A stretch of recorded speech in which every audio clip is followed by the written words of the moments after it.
All right, so welcome back, guys. This is Music Industry Interviews. This is another episode, and today we have got Brandon Reeve. So introduce yourself. Hello, my name's Brandon Reeve. I'm a 19-year-old DJ and producer from Coventry in England. I also do a bit of teaching as well at the Leeds Lashes School of Music.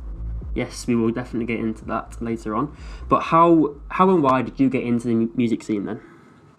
I started playing the piano when I was about 8 years old. My grandfather, my great-great-grandfather used to play piano, but I never actually heard him play. I only saw photos, so it was kind of weird for me. But then I picked up this piano and just started messing around with it. And then, when I was 12, I got more into the DJ side of things. I got my first little decks. Then when I was 13 or 14, I can't really remember now, I got my first copy of Ableton, and then, rest is history from then on. Yeah, that's quite a young age to get a door, really, isn't it? Yeah. I mean, obviously it sounded like turd, but, you just keep improving yourself. So, but yeah, that's how I got into it. I've always been a music kind of person. My life's just revolved around music all the time. So, yeah. So how did you gravitate towards EDM then?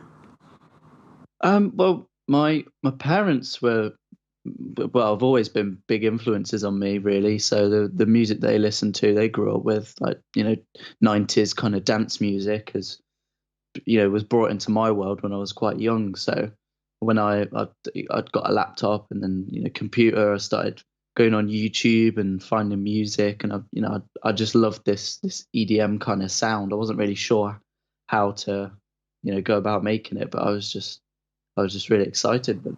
But you knew you wanted to make it. Oh yeah, definitely. As I listened more and more, to EDM kind of stuff, I was like, yeah, that's the stuff I want to make. Yeah. So who was an inspiration to you back then? Oh, there's been loads of people, really. Oliver Heldens was the main person because he kind of brought the main EDM kind of sound to mainstream, radio kind of stuff. There's Charm. I mean, the main people in EDM that were, back in the day, Charmy. I mean nowadays, a lot of French kind of producers are my main influences now. But yeah, there's loads of people. I mean, it's gone a bit techie now. So I'm starting to fuse that together. I'm kind of going with weird sounds mixed with the techier kind of drums. So. Yeah, I mean, it's people like Chris Lake, because I know he's done massive work around the world. He's been around for ages. All those kind of people now. Noizu, I'm loving the sound of right now, and they still continue to influence my sound right now. Well, your sound could be a bit more of a niche, let's say. So how would you explain it? Because it's more of a dirtier house, isn't it? Yeah. I mean, I tried to go with groovy drums, with because I love my sound design. You see, so I love making really weird sounds. So I then just plonk that on the top of some really groovy bass lines and stuff like that. And just try and make it really uplifting. I think uplifting would be the word I would use personally. Would you say you've developed your own sound now then? I'm on the way to, but like a lot of people, when they start out in the music industry, and they really start to get attention from labels and artists, their sound develops over the years, slowly. Yeah. And maybe also as the trends kind of change, that's when their sound evolves more. So, as I'm releasing on really good record labels right now, but definitely 3 or 4 years time, my sound could completely change. I might decide I want to go into hardstyle. I said, no, I'm joking. I'm not really going to do that. Well, you're around it enough at least Lashes, aren't you? Yeah. Well, yeah. Loads of hard house there. What do you do then to make yourself stand out to labels? Or what did you do? Because I suppose now you're on the radar. So what did you do? Yeah. I mean, when I started, I just produced what I wanted to produce. There was no kind of I need to produce this sound because a label wants that sound. I'm producing because I want to break through myself. So I started doing a bit of a mix, I guess. listening to what the label wanted. So, myself and my manager, we tried to attract the attention of Spinnin Records because they had all the contacts, so it seemed perfect sense. So I listened to their sound, what kind of stuff they're releasing, and then I tried to involve that slightly in what I was making. So not to completely influence my song, but so I could have a bit of my own Yeah, brand so new they're gonna twist like it to it. more. And then when they see that, you've released with labels before, you've attracted artists' attention, which is what I had already. That's what I'd worked for.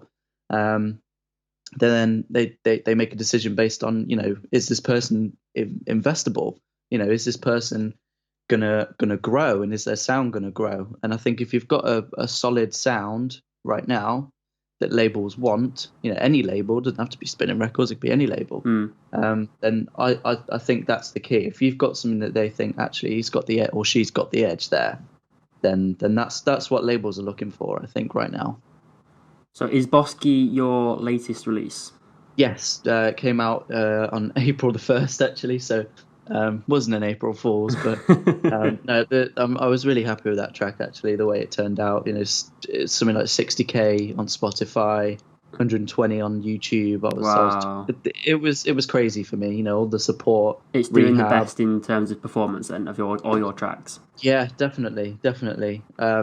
But yeah, I've got another one out soon as well on Spinnin Next, which is a new sort of sub label for Spinnin, where they take younger upcoming artists and then promote them that way. Oh, that's which good. which is perfect for my sound and my career at the moment. I couldn't be happier with the way that track has turned out. Who supported Bosky? Rehab, Dimitri Vegas and Like Mike. I'll have to have a look, because those are the Quite a long list. Those are the main names. But You're doing something right then.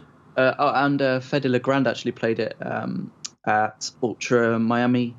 About, I think it was March. No, it was just in March, just late March. There was people like Bingo Players as well supported it. Martin Jensen, Timmy Trumpet.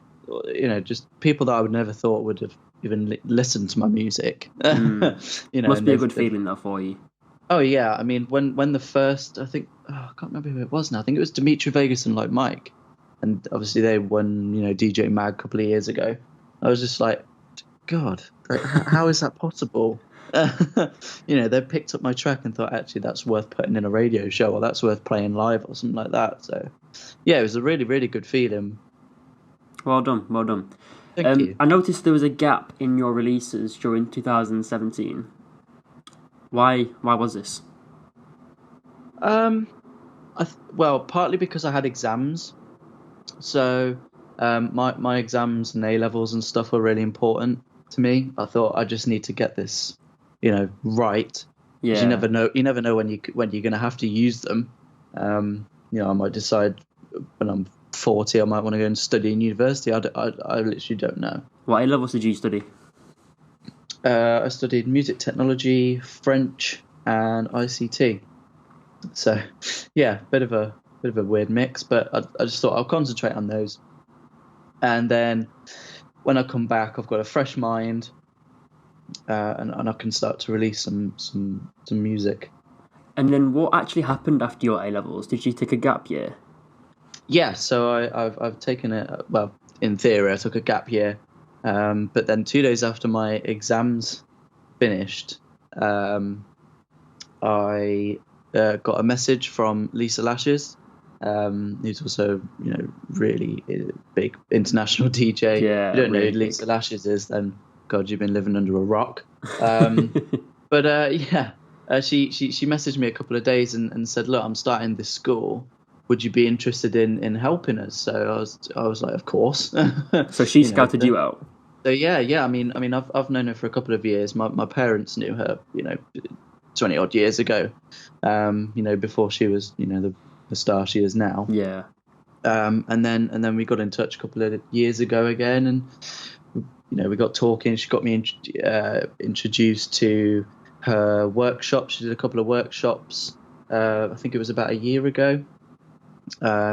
and then she decided, actually, I'm going to make this a proper project. I'm going to make this into a DJ school. So yeah, I mean, I was considering university at the time, but I then decided, you know what, this is an opportunity I can't Well, miss yeah, out you'll on. be able to meet some good people doing that, which you Oh, have done, I oh assume. God, yeah, yeah. Oh, it's the tutors and also the students as well.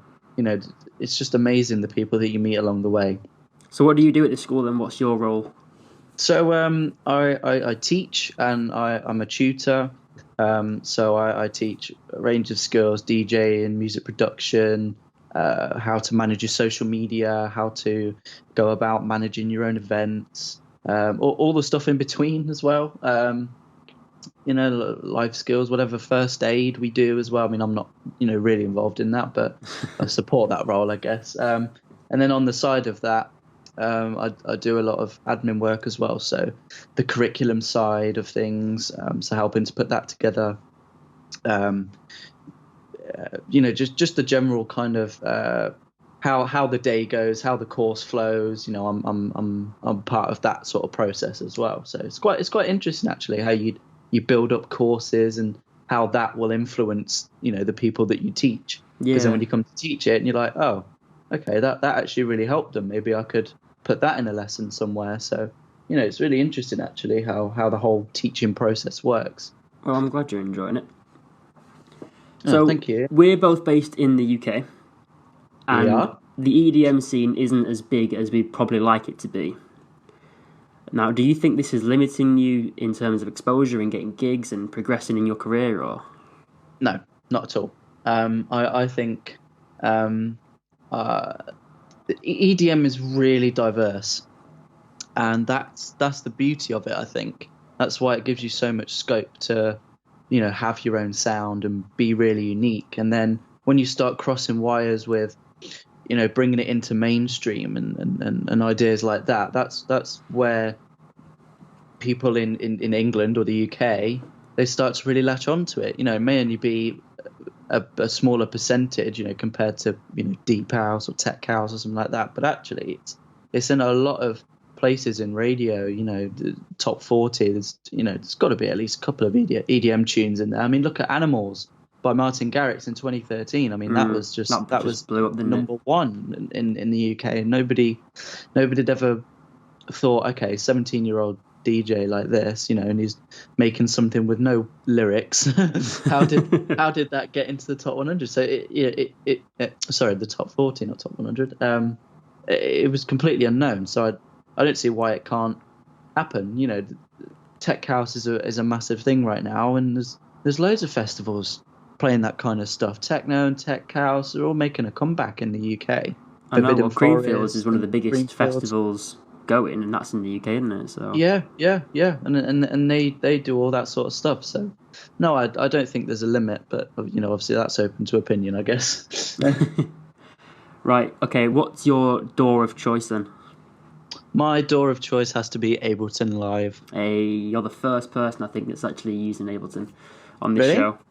Oh wow, okay. Yeah, Fair because enough. me and Jack use Ableton and we love it, but everyone seems to be using FL or I think Cubase. One person had so. Oh wow, yeah. No, I've used all the well, not all the DAWs out there, but I've used most of the main ones. You know, the Pro Tools, Cubase, Logic. What I'd say to that is they're all the same. They are all It the is how same. it fits your personal preference, isn't it, It's and the workflow. exactly. The workflow is the main thing with the DAWs. I think it's how you use it to your advantage.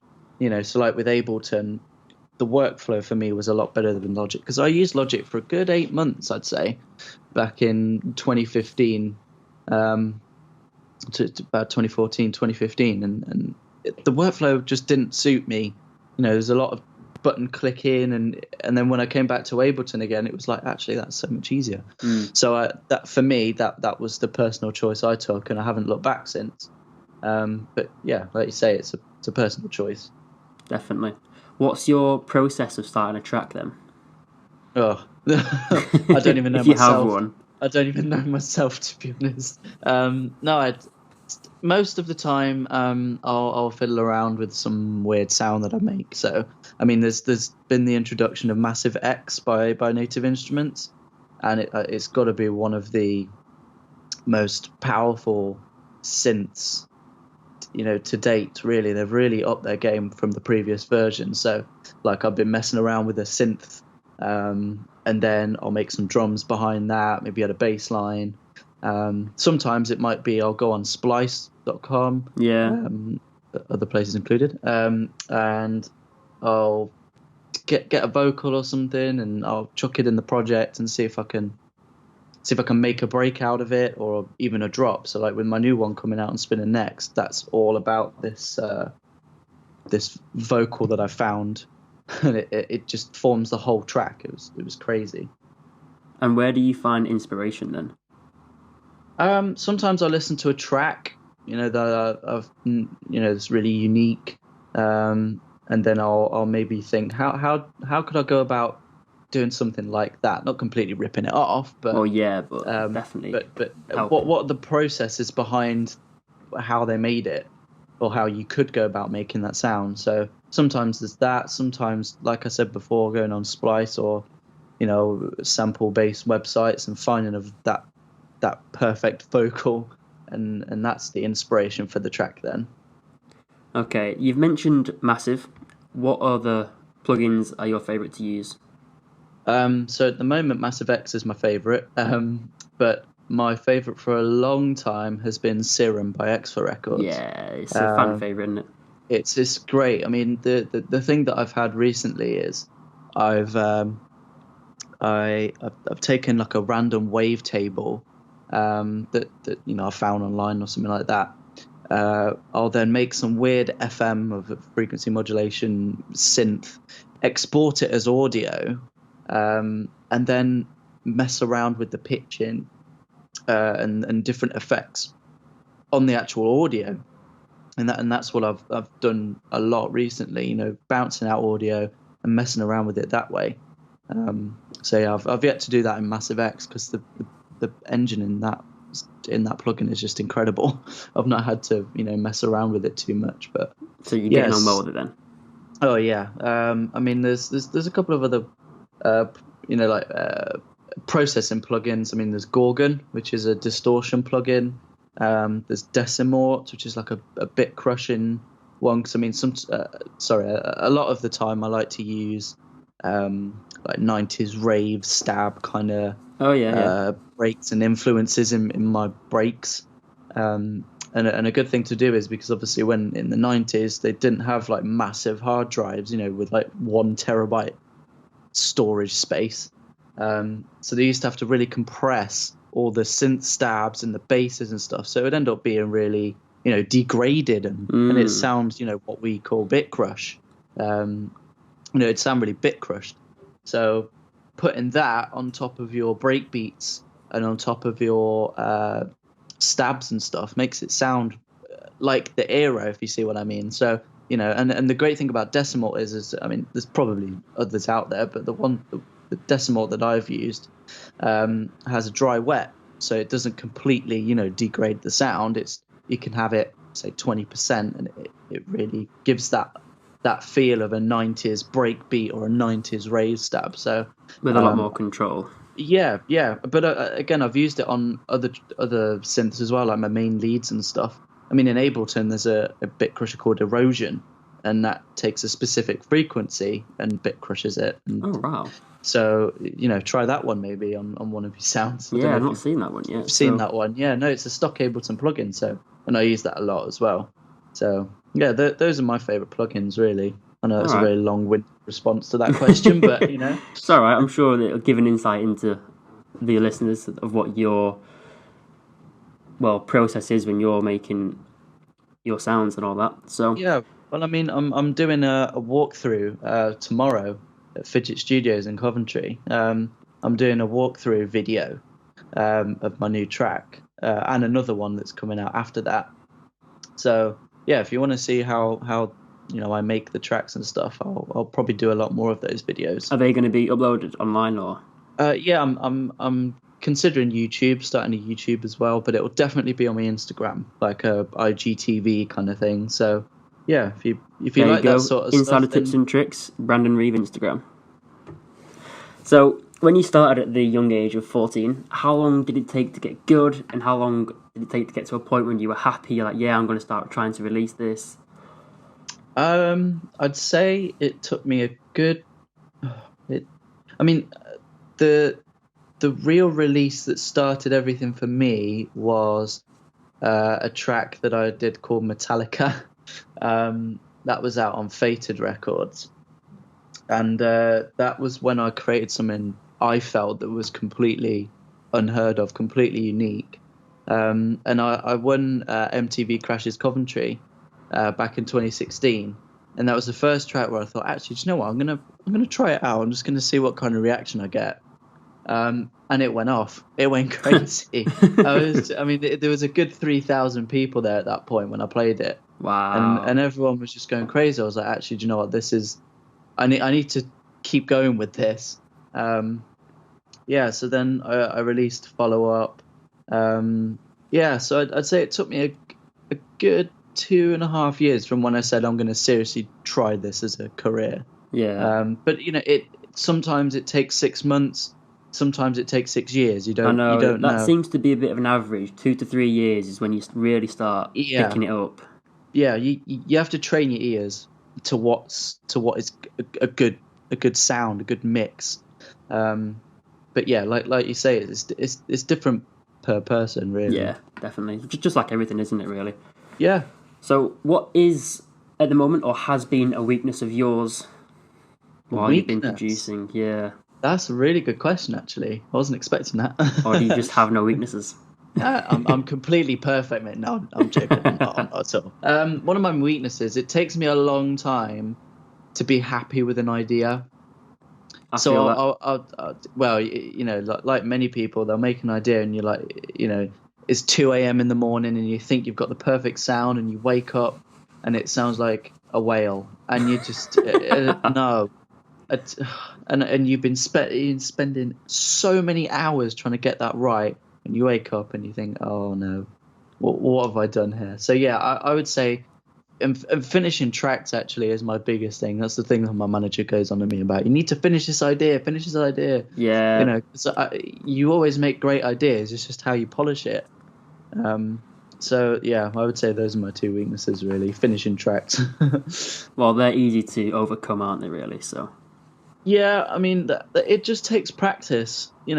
Making an idea quickly. Sometimes I'll do like an hour challenge. So I'll say, right, how much of a track can I make in an hour? And that really forces you to be quick on ideas and quick to try and finish as much as possible. So Rather than focusing too much on a little detail, that on the little details, yeah, because sometimes you get really stuck in it and it you never get to an end point. So yeah, sometimes I like to do that as well. all right. So being young, um, and you've gone to your parents and you've said, right, I want to do this as a career. How Hmm. did they react to that? Because a lot of people that do want to do this at a young age, because of the challenge that it is, the parents can be a bit like, well, is that feasible? Yeah, yeah. My parents have always been supportive of me Oh, well, that's good. throughout everything. So shout out to Claire and Ian. But no, seriously. I mean, they've always said, just do. If it's what you want to do, then do it. No one's going to stop you. If it doesn't work for you, then it doesn't work for you. It doesn't work. I mean, the advantage I had was when I started, but 13, 14, whatever, I had the advantage of Time. not having to be, caught up in work or Yeah. caught up in school as much. But I think even if you are deciding when you're, older than, 18 years old, don't let that stop you either, because, I'll give you a good example. I mean, Retrovision, Oh, yeah. Matthew, a good friend of mine, and he worked in McDonald's. I think he put on his Facebook something like 3 years ago. I was working at McDonald's, and I think he was about 18 or 19 at the time. And now he played at the biggest festival in China. 3 years Shit. work, and obviously throughout that time, he was doing his day-to-day job, but then he was also focusing on the dream that he had. And I think if you have something that you want to go for, whatever it is, doesn't have to be music, just do it. And I mean, I was fortunate that my parents, helped me with starting myself up, but now I understand it and I've had the experience, and then now I'm teaching as well, so I can see other points of view on, how people start and stuff like that. It's really, really good. But yeah, my parents were never, skeptical, because I think they like dance music, so like, what, we can have a party, once or twice a year. They want to go tour on the world with you. Yeah. What do you think is an effective way to progress in this industry? An effective way. I would say stick at it. That's the one thing that is really difficult to do. Yeah, Just it keep really yourself is. motivated. Always, I think as well, always listen to music when you can. Not the same kind of music. If you're making the EDM stuff, listen to a bit of trap, listen to a bit of R&B, or listen to a bit of deep house, listen to chart music, and just try and familiarize yourself with all of the different varieties of music, because then that can really spark ideas, I think. And then obviously you got to keep yourself motivated, because if there's no tracks, there's no there's no promotion, there's no releases, and that's it. Yeah. So but if you have to take time out as well, don't feel like you have to constantly work. Have that week off music where you go, do you know what, I'm not going to touch my DAW for a week, and when I come back to it, I'll be fresh with ideas. And I can tell you that is 99% of the time worked for me. Yeah, it's hard to not be stubborn with it, isn't it? Because you want to Yeah, do it, you want to make a good yeah, track, but then if you're yeah. sat there literally just messing it up, then you need that break. Of course, and obviously your brain can only work so much, so you need to give yourself a break when it's due. How do you feel about the importance of social media now contributing to the success? Yeah, I mean, social media is always a bit of a weird one for me. I think I love it and I hate it at the same time. I love it because you've never been so close before to the artists that you love to listen On a more to personal on a level. personal level. Yeah, I mean, just seeing, like, when I started and I'm seeing all these kind of people, like Retrovision. I'll give you the example of Retrovision. I was listening to his music. I was like, God, how is he doing that? Like, I'd love to be friends with people with like that. I'd love to surround myself with people like that. And then next thing, we're released on the same label. We're talking. So it's amazing what work can do, and obviously through social media, that's how it's helped. I mean, the first record label release that I ever had on Tackle Records, um, and that was ran at the time by Bradley Cousins, or Presync. Um, and we didn't know each other, obviously, and we started talking, and now we're best mates through social media. I didn't even know this guy Mm. 4 or 5 years ago. So, it's crazy what kind of friendships can form. But then on the other hand, you've got to think the social media side is so annoying, because it's all about the reach. It's all about how many people you can reach at one time. And obviously, as social media and algorithms are changing, it's like, it's just difficult, because you have to keep working with it. What's Yeah, this? it's like a Is this second post going job to? on top of the music. Well, yeah. I mean, if a lot of people now, they'll have like a social media manager, but of course, not not many upcoming artists can afford a social media Mm. manager, so you have to be the manager. But in terms of social media, what I do is I post when I feel it's right. So like at the moment, I haven't been posting as much, because I've been purely focusing on my music, because that for me is the most important thing. And then obviously when I start releasing more, I will be more engaging on my socials. But I mean, I always put stories up and stuff like that, just to keep people keep people knowing that I'm actually alive and I'm actually You're here. not giving up. I've not given up. So yeah, I mean, if you are struggling for content, try stories, because obviously people look at those all the time. Yeah. Uh, so yeah, I love it and I hate it, but it is a good tool to get yourself out there. Like doing this podcast as well. You know, What do you get up to when you're not doing music then? oh God. if I'm if I'm not doing music, I mean, I like to drive actually. I like driving around, to be honest. If I'm going to see a mate or something, Just go I for a don't. cruise. Yeah, yeah. I mean, I well, I do a lot of, like I said before, I do a lot of administration work. So for the school. So if I'm not doing music, I'm usually doing some sort of work to help out Lisa here and there. Um, I just like to be a sociable person. Seeing my mates and stuff. I don't really have any other hobbies like football or anything. I've never really been a sporty person. Football was never for me. Have you released any collabs? Um, I I have before.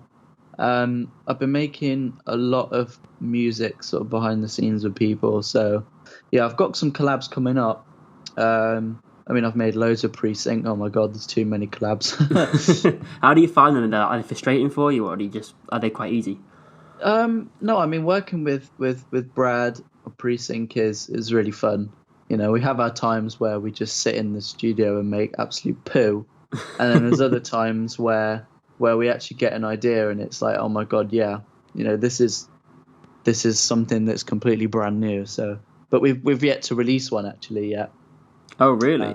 Yeah, we've not released one before, but we're waiting for the right one to come around because I know there's been a lot of speculation over our track All Sorts, and another one that we've made that's been teased in guest mixes and stuff, but we've never actually found a label. So yeah, I mean I've worked with a couple of other artists, but I can't really say at the moment.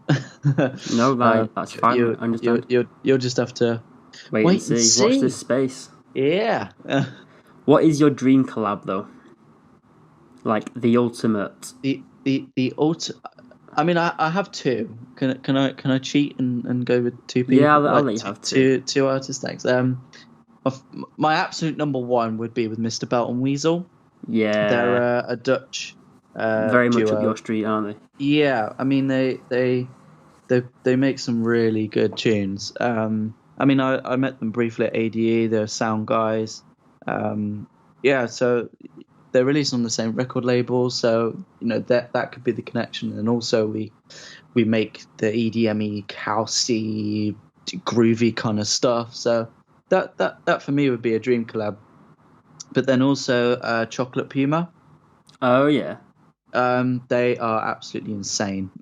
yeah. They do release With their bangers. tracks, they're just that would be the level of production required to make those sorts of songs. Would you feel a bit intimidated if you were there making a track with them? Um, I don't think so. Like here I are don't these think I'd guys with speak. years and years and years under their belt, but Yeah, I mean, it'd be strange. It'd be strange is the word that I'd use. Um, but yeah, that would be amazing for either of them. So well, if you're yeah. listening, Chocolate Puma or Mr. Belt and Weasel, then here's your man. What's your setup like then, Brandon?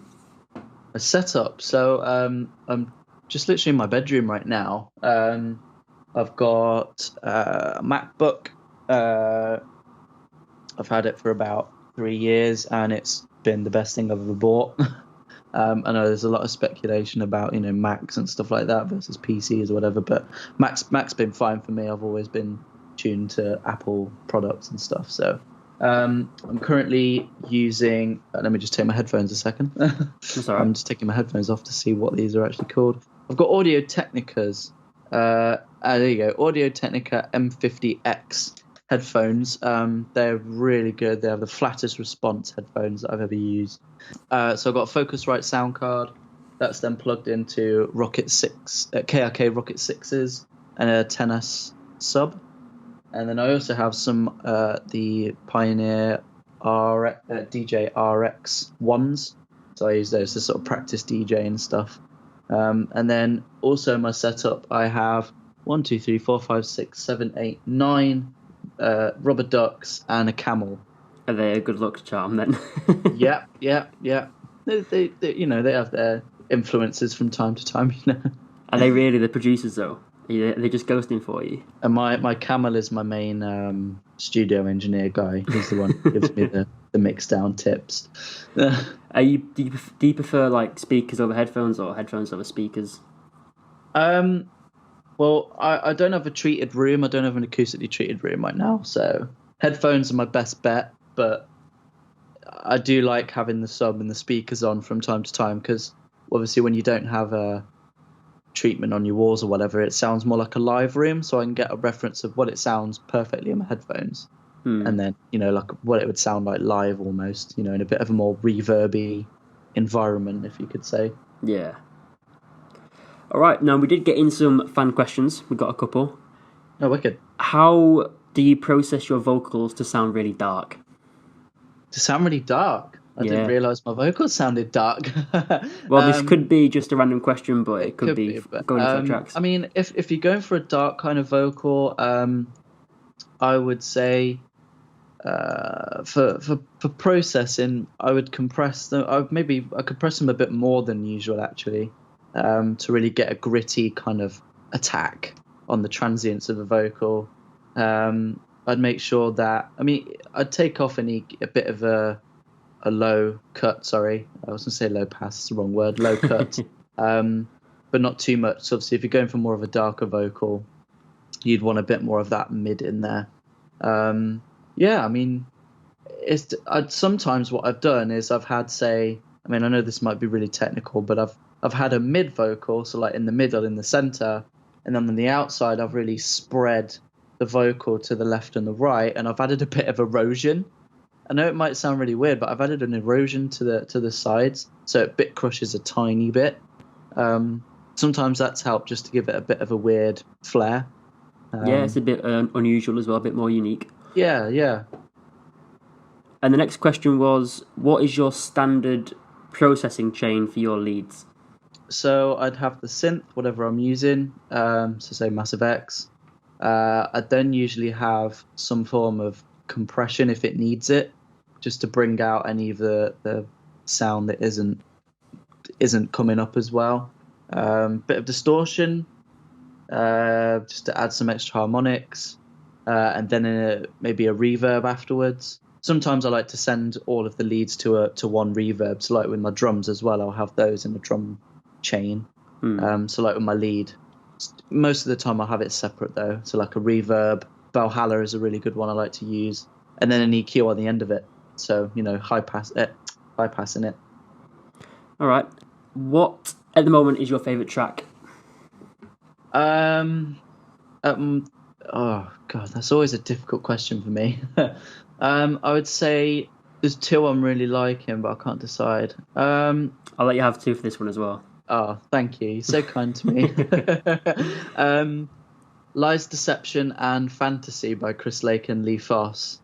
That was a track that, I just fell in love with straight away because it's so Chris Lake, but then again, the influence of Lee Foss in there just brings it completely onto a new level and it's tech house, and I love tech house, but it's those influences of like big leads and stuff which you don't really hear. You're starting to hear more of now in tech house. It's kind of becoming the norm a bit.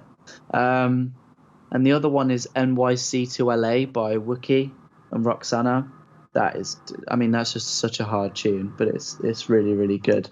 I would definitely recommend that if you're going for like a hard end of track kind of. I haven't heard these, but I'll definitely give them a listen. Yeah, definitely worth a listen. Are you gigging much at the moment? No, I'm not. I'm not gigging too much at the moment. I'm just sort of focusing on the production side of things. But I will in October, I believe, be warming up for Judge Jules. All right. So there'll be more details coming soon, but that one is a really exciting one for me. But I'm open to bookings as well soon, so I think I'm going to start trying to get some more sets going because I do like DJing. Because obviously, I teach it, so it kind of makes sense to get myself out there more a bit. But no, producing is the main thing for me, and then DJing second probably. Have you played anywhere special, like really special, or? If you count the Rico Arena as special, then yes. yeah, I mean, like I said before, when I was playing at MTV, just a crazy experience for me. Um, yeah, that was about 3 or 4 thousand people. Yeah, quite a big crowd then. So big crowd for a 16-year-old. 16. Yeah, I was 16 at the time. Yeah. Wow, I'm Um, surprised you're allowed in the venue. so yeah, it was a real crazy experience for me. Yeah, it's just maybe going international, which is what Mm. I'm looking for now. But obviously, that's when I get a bit more. Would you consider a move out of the UK or? Um, yeah, it's a tough one.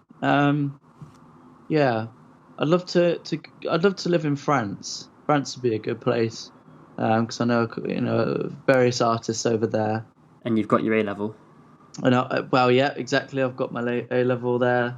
Um, yeah, Netherlands as well could be a cool place. It depends where I end up. And also the kind of music you want, you want to make. So like, excuse me, with the whole tech house kind of vibe that seems to be super super hot over in the US. So the US could be somewhere where I consider moving, but not Mm. yet. Anyway, I mean, I'm only 19 years old at the moment, so Yeah, you got a long time before you're I've thinking got about a that long sort of time before I stuff. think. Yeah. So why Brandon Reeves and why not like an alias name or Brandon Reeves or Brandon Brandon Reeve? Reeve? Sorry, Brandon Reeve. That's all right. It's all right. I get that a lot. It's fine. No, Brandon Reeve. I mean, probably because it was the most original name I could come up with, because the rest were just bad. No, I just want to be me. If there is an alias, further down the line where I think actually I want to make something different, then yeah, I'll have to come up with a name. But I just couldn't be bothered, to be perfectly honest. And it kind of caught on, so I just thought, I'll stick with my name. That means there's no confusion. Yeah, I mean that's true. So where are you in your career right now? Then obviously you're probably ahead of a lot of people at your age wanting to do this. But where are you in your career? I'm still developing in terms of my sound, my production. Um, I'd say, Spinnin Next is one of the most amazing labels for people like me, who want to get themselves out there, but who is attached in that respect to a massive, massive influential label. So I'd say from there it's just growing, getting on the main labels, and possibly go to other labels as well. Like I've always wanted to release on Steve Aoki's label Dim Mak, or Charmy's record label Confession. But it all depends on where I take my sound, and that's why I'd probably say I'd still in the development stage, but still Yeah. getting good releases that I'm happy with. That I'm really happy with. No, good. And what's your ultimate end game, and where would you like to see yourself? Yeah, I mean, I'd just love to see myself playing in front of a crowd, dancing to my music that's there, that's fully there. Like just the love for music and people actually latching onto my sound. You know, or even seeing my tracks go off. Like going to a Tomorrowland or an Ultra, and then one day seeing people going absolutely mental to one of my tracks. um, and just influencing people to try the same, because obviously now with technology, it's everywhere. Everyone wants to be a DJ and producer, so hopefully, with the steps that I've taken, I can try and influence other people, as well as myself being influenced by people who have got there already. Hmm. All right. So last question then. What advice do you have for the new people that are wanting to get into the industry? I'm hoping yours is going to be a bit more insightful, being a tutor. So the pressure's on. Yeah, pressure's on. I mean, sometimes I get this question a lot from younger students, but what I say is just keep motivated as much as possible, because there's no one that's stopping you. You know, when you try and make your music, just try and make yourself unique, but it will take time, and I've learned that the hard way. you know, Rather than forcing it. yeah, of course. I've only been in this industry for 5 years, seriously. So it takes a long time. So just try and keep yourself as motivated as possible and do it because you love it, because that's ultimately what it comes down to. If it's about money, that's not, your love for it will just go downhill. If it's for the love of the music and making people happy and all that, that's where you really start to progress, because you love what you do. Have you ever been at a point where you were like, this isn't for me, or? Yeah, I mean, I've had, I've like everyone has their ups and downs. I've thought, actually I'm not getting any ideas, or I'm getting rejection after rejection from labels, but that's where I have to take my own advice. Yeah. You have to keep yourself motivated because you've done it before. I mean, I've released on record labels before, and I've got support from DJs. So what's stopping me doing it again? Patience, that's it, isn't it? Patience, yeah. My manager always says patience is key, and he could never be, that's never wrong. Yeah. That's never ever wrong. So yeah, have patience, keep motivated. Thumbs up. Chin up. Okay, to round off then, where can everyone find you? What are your socials? So usually it has an "it's Brandon Reeve" at the end of it. So soundcloud.com/it's Brandon Reeve. I'm on Instagram, it's Brandon Reeve. Facebook, you can just type in Brandon Reeve. Snapchat, if you even use Snapchat, it's Brandon Reeve. I may be starting a YouTube as well. Oh, mate, go for it. Do it. It depends how things go. Yeah, so maybe type in Brandon Reeve. I do have a YouTube account on there, so if you want to go subscribe, then feel free. I haven't got any videos on there, so. But yeah, my main social media right now is Instagram. So that seems to be the booming platform, doesn't it? Really. Yeah, for now. So if you like what you hear, then I would love to hear from you. So yeah, make sure you follow me if you like what you hear. Brilliant. Well, thank you for coming on today, Brandon. No worries. Thanks for having me on. It's been really cool. Good. I'm glad you've enjoyed it. So, everyone, thank you for listening, and we will be back next week with another episode. See you later.